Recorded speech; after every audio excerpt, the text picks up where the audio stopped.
శ్రీమతి నమః. రాహుల్ గాంధీ గారు మాట్లాడుతూ హిందూ దేవాలయాల్లో ఉన్న డబ్బులన్నీ తీసుకెళ్లిపోతాయంట, అప్పులన్నీ తీర్చేయచ్చుట. ఎంత చక్కటి మాట అన్నారో. పాప ఈయన కన్ను చర్చిల మీదను అలాగే మిగతా ప్రార్థనా స్థలాల మీద పడలేదు, హిందూ దేవాలయాల మీద మాత్రమే పడింది. ఆ డబ్బు మాత్రమే ఆయనకి కావాలి. కానీ సపోర్ట్ చేసేదంతా మాత్రం మిగతా మతస్థులకి సపోర్ట్ చేస్తూ ఉంటారు. మనం కూడా అంతే కదా, అందరినీ కలుపుకుపోవాలని అనుకుంటున్నాం కాబట్టి ప్రభుత్వం కూడా ఏం చేస్తోందంటే మన సొమ్మంతా తీసుకెళ్లి మిగతా కార్యక్రమాలకి పంచిపెట్టేస్తుంది.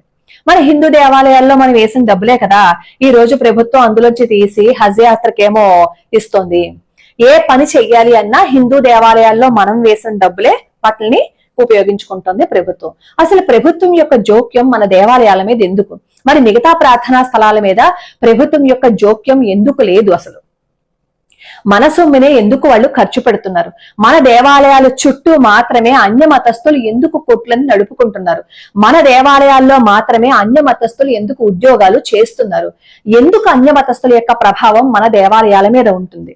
విశ్వ హిందూ పరిషత్ ఏం చేస్తోంది అంటే ప్రభుత్వ నియంత్రణ నుంచి మన దేవాలయాలను విముక్తం చేసి స్వయం ప్రతిపత్తి కలిగిన ఒక ధార్మిక ఉత్తమ వ్యవస్థగా రూపొందించాలని ప్రయత్నం చేస్తోంది.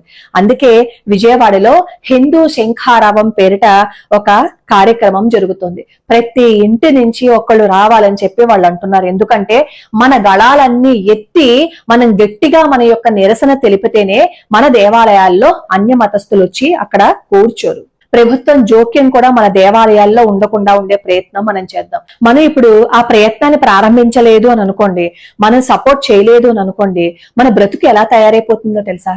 మొన్న తృణమూల్ కాంగ్రెస్ అభ్యర్థి కళ్యాణ్ బెనర్జీ మాట్లాడుతూ ఎక్కడైతే నమాజ్ చేస్తూ ఉన్నారో ఆ ప్రాంతాలన్నీ కూడా వక్ఫ్ బోర్డుకి ఆటోమేటిక్ గా చెందుతాయి అన్నారు. అంటే రైల్వే స్టేషన్లు, పార్కులు, రోడ్లు ఇవన్నీ వాళ్ళకే చెందుతాయి. రేపన్న రోజు వాళ్ళు వచ్చి మన ఇంట్లో నమాజ్ చేసుకుంటే మన ఇల్లు కూడా వాళ్ళదైపోతుంది. దేవాలయంలో వచ్చి వాళ్ళు నమాజ్ చేసుకుంటే వాళ్ళది అయిపోతుందనా వాళ్ళ ఉద్దేశం? అయిపోతుందని చెప్తున్నారా, అయిపోతుందని వాళ్ళు బెదిరిస్తున్నారా? అలాగే బంగ్లాదేశ్ లో బహిరంగంగా హిందువులను పట్టుకుని వధించేయండి అని చెప్పి వాళ్ళు బ్యానర్లు పట్టుకుని తిరుగుతున్నారు. అంటే హిందువుల మీద ఎంత కక్ష కట్టేసి ఉన్నారో చూడండి. అలాగే బంగ్లాదేశ్ మాజీ సైనికాధికారి ఒకడు 4 రోజులు కలకత్తాను మాకు ఇచ్చేయండి, ఇచ్చేస్తే బంగ్లాదేశ్ లో మేము కలిపేసుకుంటాము అని. ప్రతి వాడు హిందువులను చంపేద్దో, హిందువులను కలిపేసుకుందో, హిందూ దేవాలయాలను తీసేసుకుందో, హిందువులను ఏదో విధంగా అణిచివేసేయాలని ప్రయత్నమే చేస్తున్నప్పుడు హిందువులుగా మన బాధ్యత ఏంటి? మనం నోరెత్తి మాట్లాడాలి కదా. ముందడుగు మనం వేద్దాం. మన దేవాలయాల మీద ఎవరి ప్రమేయం ఉండకూడదు, ప్రభుత్వం జోక్యం చేసుకోకూడదు. మన దేవాలయాల మీద ఏదైనా సరే నిర్ణయం తీసుకోవాలి అంటే ధర్మాచార్యులు మాత్రమే నిర్ణయం తీసుకోవాలి. మన దేవాలయ భూములు అన్య మతస్థులకి ఇవ్వకూడదు. ఈ అంశాలతో మన విహెచ్పి ముందుకి అడుగు వేసింది.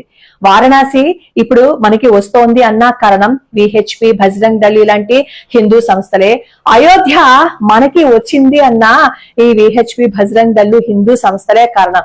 ఈ రోజు మన హిందువులు ఇప్పుడు గొంతెత్తి మాట్లాడకపోతే, మన దేవాలయాల మీద ప్రభుత్వం యొక్క జోక్యాన్ని కలగజేసుకోకూడదని మనం గొంతెత్తి చెప్పకపోతే ఇప్పుడు లేస్తున్న అసాంఘిక శక్తులు మనల్ని అణిచివేస్తాయి.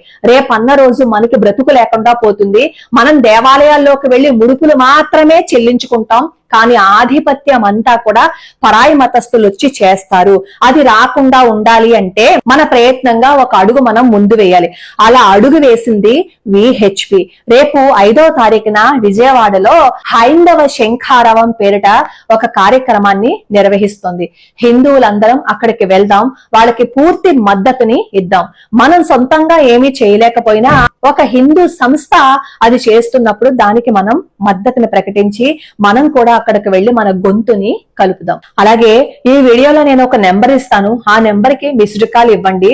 అలానే నేను పాంప్లెట్స్ పెడతాను, అక్కడ క్యూఆర్ కోడ్ ఉంటుంది, దాన్ని స్కాన్ చేసి మీ ఊరు, పేరు అవన్నీ కూడా అందులో మీరు నమోదు చేసుకోండి. ఈ వీడియోని వీలైనంత ఎక్కువ మందికి మీరు షేర్ చేయండి.